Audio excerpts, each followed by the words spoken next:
Hey guys, it's Anaya, also known as Naturally Na, and today I'm going to be sharing with you some tips on how to grow longer natural hair.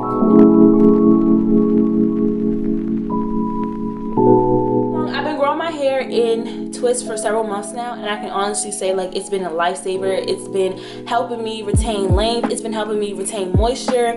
I can do many different styles with my twists.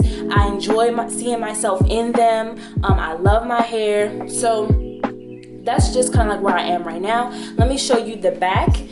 So yeah.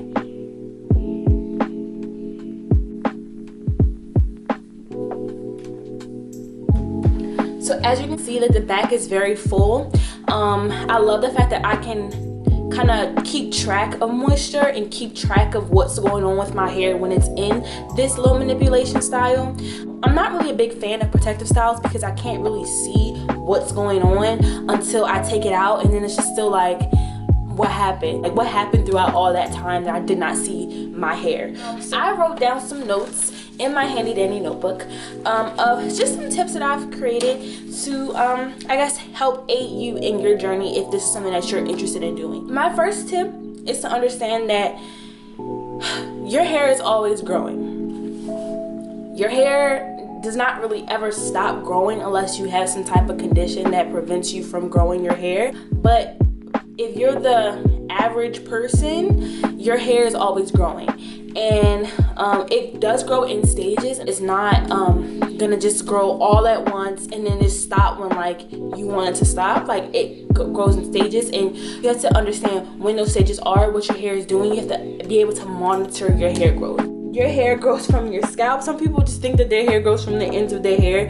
It grows from your scalp and goes down. So take care of your scalp and make sure that your scalp is always clean, that it's always clear of any bacteria, dirt, product buildup, things of that sort. So clarifying your hair, or find some type of clarifying shampoo, you know, to use every once in a while, or use apple cider vinegar rinses.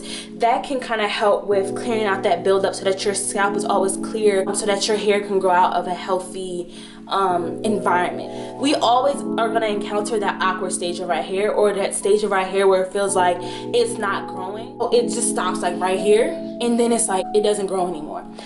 The reason why that may be the case is because when you wear your hair on your shoulders, it creates friction, and when you create friction, your ends are experiencing splitting and breakage, and then the more that your hair breaks at the ends, the more that you are losing length. So when you lose length, constantly you're meeting this point, this dead end every single time, you're not going to really be able to see your length. So try to get in a habit of, when you reach this point, keep your hair off your shoulders, touching your shoulders or your clothes, or you know, things like that, so that you can actually be able to appreciate the length that you are gaining.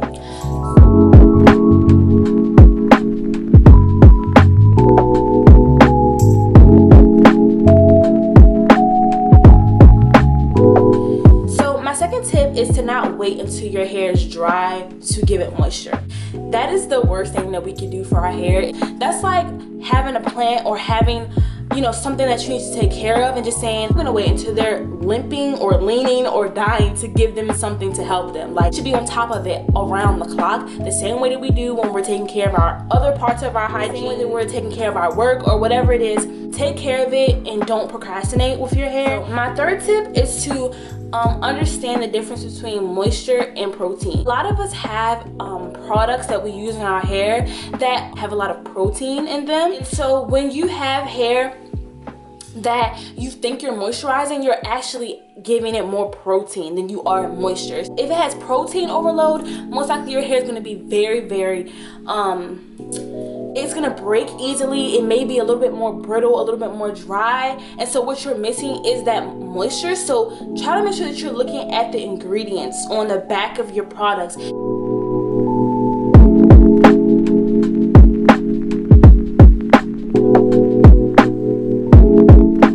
When you have moisture, your hair should feel, you know, be bouncy. It should spring back to its original state. It should be, you know, soft and all that stuff. But you should have that balance. You should have a protein and moisture balance. You don't know like when you need to have more protein. If your hair is just kind of gummy, or it's kind of just like not very elastic, it's gets weighed down. It's kind of just like it keeps going. It doesn't go back to its original state. Like, you want to have that balance because that's what's going to help keep your hair healthy. It's also going to help you with retaining length.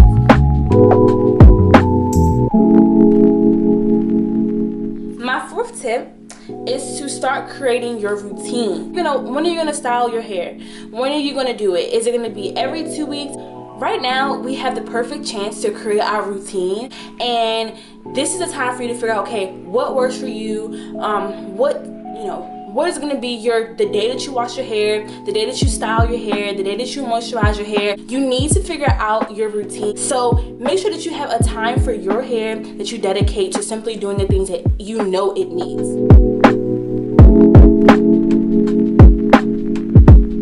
Fifth tip is to document your journey. It helps you see the length that you are retaining, how your hair is transitioning. Documenting your journey is helpful because you can actually see the very first time that you did something to your hair to the present. So you kind of have like these comparisons, and it's really nice because it gives you motivation and it builds your confidence to know that you are actually growing your hair.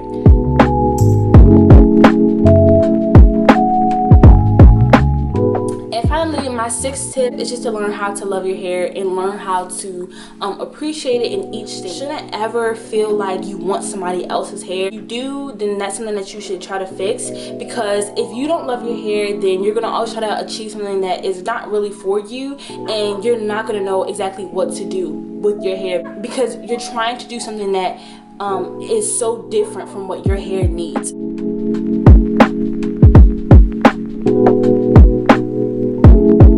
Love your hair in every state. That is important. The love that you pour in is ultimately what you're gonna get out. If you pour in hatred to your hair, if you're gonna always talk bad about it, it's gonna break off, not how you like it. It's just gonna be a mess, and you're going to neglect your hair, and you're not gonna really see it in its most beautiful state. When you pour love into your hair, you're gonna care for it and be more gentle, and you're gonna start to see the growth, and you're gonna start to see the health. So take the time to grow your hair and learn how to take care of your hair now. Understand that people with long hair did not grow it overnight. It did not happen in 2 weeks or 3 weeks. It took them years to grow their hair, and they learned how to take care of it and for what best worked for them. Trying to get overnight growth is not very beneficial if you don't know how to take care of your hair after the point that it grows. If you don't know how to take care of your hair after the point that it grows, then it's going to break off and you're going to be back to square one. So those are just all of my tips on how to grow longer natural hair, and I hope that you guys found this video helpful. And if you have any comments or any questions, feel free to comment them down below. So I look forward to seeing you guys in the next video.